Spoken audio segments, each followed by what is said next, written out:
নমস্কার বন্ধুরা, অনসূয়া রান্না বান্নাতে আপনাদের সবাইকে স্বাগত। আজকে আমি বানাবো বড়ি দিয়ে পালং শাক। পালং শাক কিন্তু খেতে বড্ড সুস্বাদু। শীতকাল এলেই এই শাক কিন্তু বাজারে অলওয়েজ দেখা যায়। তাহলে চলুন দেখে নিই আমাদের আজকের রেসিপিটা।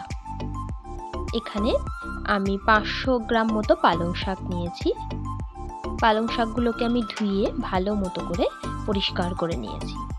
এবার আমি গ্যাসে একটা প্যান বসিয়েছি।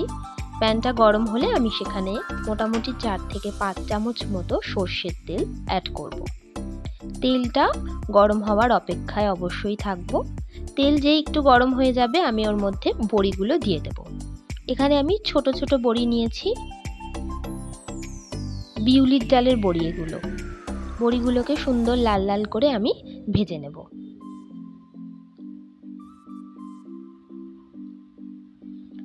আমার বড়ি ভাজা হয়ে গেছে, দেখুন লাল লাল হয়ে এসেছে।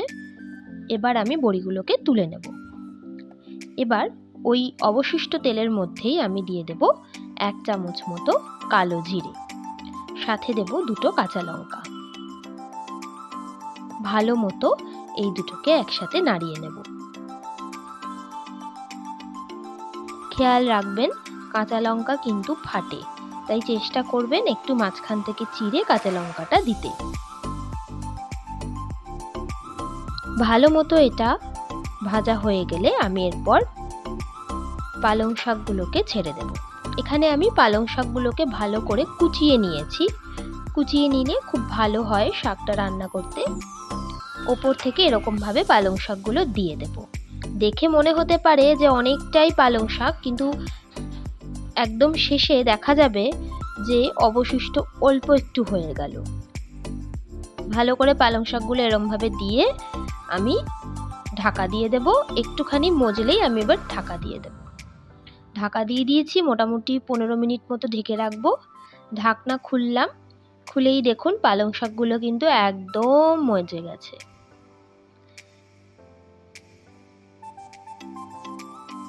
অল্প হয়ে গেল একদম। এবার আমি ভালো মতো পালং শাকগুলোকে নাড়িয়ে নেব। খেয়াল রাখবেন পালং শাক থেকে কিন্তু অনেকটাই জল বেরোয়, তাই আমাকে এখানে একটুখানি আঁচটাকে কমিয়ে বাড়িয়ে এই জলগুলোকে ড্রাই করে নিতে হবে। এরপর অ্যাড করছি আমি এখানে নুন, আপনারা পরিমাণ মতো নুন দেবেন। অ্যাড করছি অল্প একটু হলুদ, এখানে 1/2 চামচ মতো হলুদ গুঁড়ো দিয়েছি। ভালো মতো একসাথে সব নাড়িয়ে নিচ্ছি।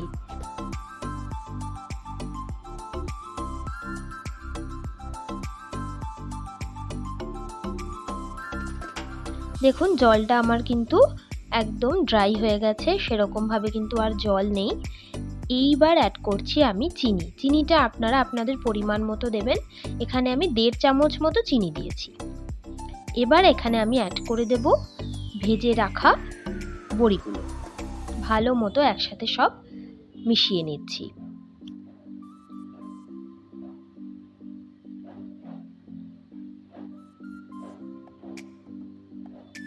হয়ে গেছে আমার বড়ি দিয়ে পালং শাক। আমি নামিয়ে নিলাম। এখানেই আমার রান্না শেষ। আর আপনাদের এই রান্নাটা কেমন লাগলো অবশ্যই আমাকে জানাবেন। সাবস্ক্রাইব করে আমার পাশে থাকবেন। ধন্যবাদ।